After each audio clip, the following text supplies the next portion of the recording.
होसेया देवाच्या मोगाची बेपरवा आनी एका लागून शिक्षा. चॅप्टर 11. इस्रायल भुरगो आसलो तेन्ना हांवें ताचो मोग केलो आनी म्हज्या पुताक हांवें इजिप्तांतलो आपोवन भायर काडलो. पूण जितलो हांव तांकां आपयतालो तितलीं ओदीक तीं म्हजे सोशिलीं पयस वेतालीं. तांणी बालाक योद्न भेटयल्ले आनी कुड्ड्या देवा मुखार धूप लासलो. हांवेंच इफ्रायमाक चलोवंक शिकयलें. हांवेंच ताका म्हज्या हातांत धरलो.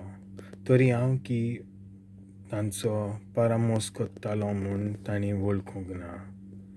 हांव तांकां मोयपासान धरतालो आनी मोगाच्या बांदपासांनी ओडून व्हरतालो. जशें कोण एका बालकाक आपल्या पयल्याशी उखलून धरता तशेंच हांवें तांकां केलें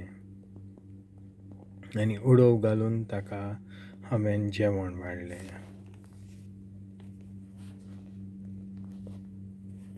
देवाचो दयाल मोग सदांच ओदीक व्हड. म्हजी पोरजां म्हजी बेपरवा करीत आसात. तांकां वयर आपयन जाल्यार तांचे मदलो एकलो मनीस पर्यंत पांयां आलयना. एफ्रायमाक कसो म्हूण हांव तुका सोडून दिवं? इस्रायला हांव तुका कसो म्हूण दुसऱ्यांचे आदीन करूं? कसो म्हूण हांव तुका आडमासा भशेन वागोवं? जेबोयमाक केलें तशें कसो म्हूण हांव तुकांय करूं? ओड्ड्यांत कालीज म्हजें कळवळटा. हांव सगळोच दोयन तोलमोलतां. म्हजो खोर राग हांव तांचेर काडचो ना. आनीक एक पावट एफ्रायमाचें निसणटोन हांव कोत्चो ना. कित्याक हांव मनीस न्हय, हांव देव. तुमचे मोदें आसा तो एकलोच पवित्र आनी रागान भरोन हांव तुमचेशीं येवचो ना. जुद्यो लोक परदेसांत परतोता.